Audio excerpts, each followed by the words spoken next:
Hi, Dr. Leslie Austin here. You may have noticed I'm outside today. I'm outside for a very specific reason for this discussion. And I'll explain what that is in just a minute or two. But I'm going to reveal a side of myself to you today that I haven't really shared much with you before, maybe just a little bit. And that's my geek self, and I have a big geek streak. And I'm talking about geek in terms of technology. Now, why would I want to share that with you? Well, I think it's directly related to something that's going on in our culture that's really important.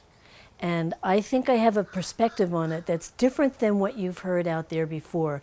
And I'd really like you to think about it and consider it because it might be very helpful to you. Well, what am I talking about?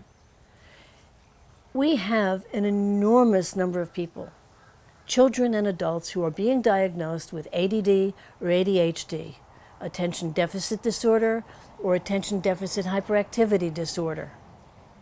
And it's all over the place. Kids are being given medications to control them in the classroom. There's all kinds of therapies. Adults are being given medications. Why is that happening?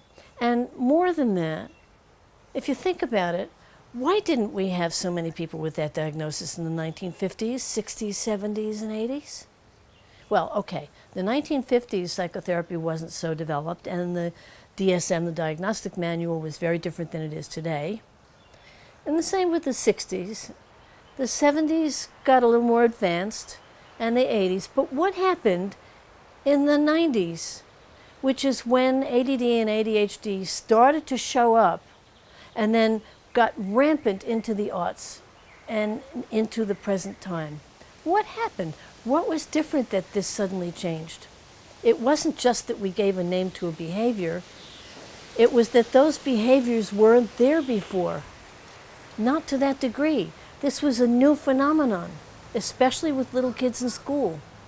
How did that happen and why? This is where the geek stuff comes in. What happened in the early 90s was the advent of digital technology.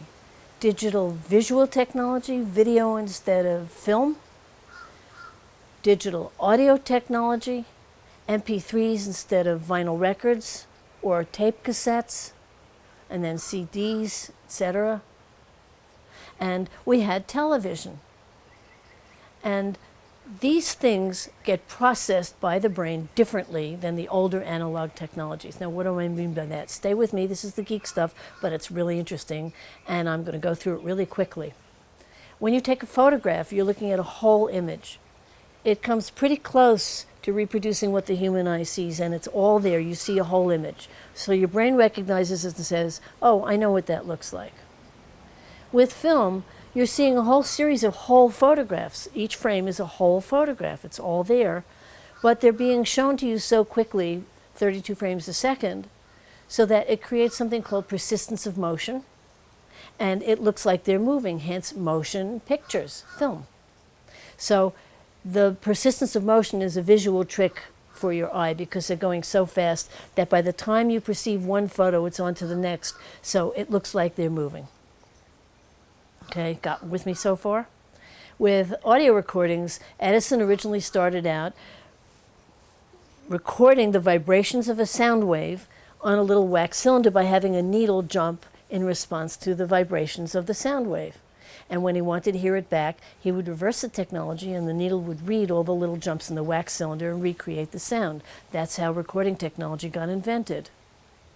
That then went to shellac cylinders and then vinyl cylinders and tape, and what happened was the change in the technology of how the sound wave was captured, but it was still capturing a continuous whole sound wave and finding different ways to reproduce the actual sound. Then we have digital. The earliest digital was probably our televisions, and what you may not know about your television screen is the picture is never actually there. There's a little electronic gun shooting little dots across the screen, scanning, and high definition. They doubled the number of lines on the screen, so it's much more fine resolution. But if you take a photo of a TV screen while you're watching it, and the photo's at faster than 125th of a second, you'll see that part of the screen is lit, part is partly lit and part is black. The picture is never actually there. It's just a bunch of little dots that are lit up in different colors. Scanning, scanning, scanning, scanning across the screen. How does the image get made? In your brain. Your neurology has to fill in and remember where all those dots are and create a whole image. And more than that, it's happening hundreds of times a second so that there's motion and you watch for an hour and your brain's been really working hard for that hour to create those images. When you listen to an MP3, a digital file, a download, an audio of music, that is sampled hundreds and hundreds of times a second, sample of sound and then silence, because it's digital, one digit and no digit, on and off, switches. That's how digital technology works. It's computerized. It's not capturing the whole sound wave the way analog did. It samples the sound and then there's a little bit of silence, samples the sound and then silence. That's why people say a higher sampling rate, many more samples per second, gives better sound. So how are you hearing the whole sound and the continuous musical performance? Your brain is putting it all together. That performance doesn't exist in the physical phenomena of what you're listening to. Your brain creates it. Here's where the link to ADD and ADHD comes in to me. And I'm the only one talking about this that I know of. Maybe somebody else is. But to me, it makes sense that the minute our technology began to outstrip the capacity of our neurology to handle what stimuli was coming at us, our brains began to get overworked. Our brains literally don't know how to process all that digital stimuli, whether it's visual or auditory, flashing advertising signs, YouTube, your phone, your tablet, your laptop. Doesn't matter. All those games that children are being given to play, they're all digital. They're straining their brains from birth on. They're developing differently. We don't know yet what the effects will be, but I'm not sure they're going to be so good. As human beings, we need to unwire. We need to slow down. We need to be in a place where there's nothing digital going on. That's why I'm outside today. And you can hear birds and you can hear cars going by or whatever. It's a really nice environment. Maybe you can hear the wind. The only digital thing in this moment in my life for me is the video camera that I'm looking at to record this for you. And maybe my wireless mic.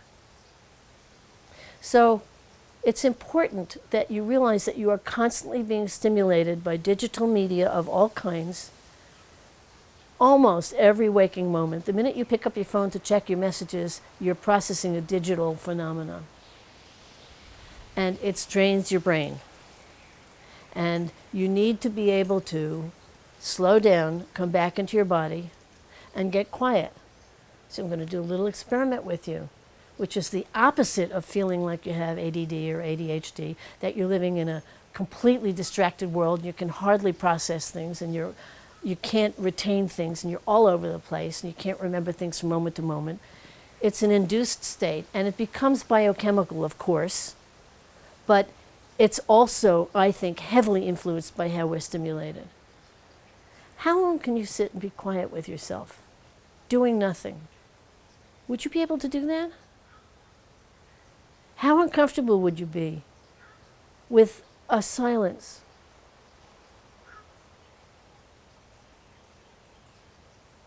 Did you just get nervous that something happened to my video because I waited maybe 2 or 3 seconds to speak again and I didn't move? How was that for you? If you had feelings come up in that little moment, can you imagine how disconnected you are from being able to be fully in your body and peaceful and connected? That's why all these embodiment practices are so powerful, or meditation, or taking a walk in nature, or being outside, or doing anything to unwire. So I urge you, if you feel like you are living in a state of constant distraction, it's because your neurology is wildly overworked all the time from all of the digital stimulation in which we live. So take care of yourself. Unwire yourself periodically. Do whatever you need to do to get quiet. The ideal thing is to just sit with yourself. Even if you can't meditate, just sit and daydream for a couple of minutes. Don't work at things. Don't spin. Just feel your body. Be with yourself. Get quiet. Give your neurology and your brain a rest. In those moments, you'll find you're not distracted at all. If you have problems feeling overwhelmed, distracted, like you can't cope, you're really challenged and you're having a hard time with it, I invite you, please call me. Have a conversation with me. I can help you with this. I can help you come back to your body, come back to your life, and still live in the digital modern world, but learn how to manage it better for yourself so that you can enjoy the benefits of our wonderful technology without it costing you your well-being, your focus, and a sense of wholeness and serenity. Thank you.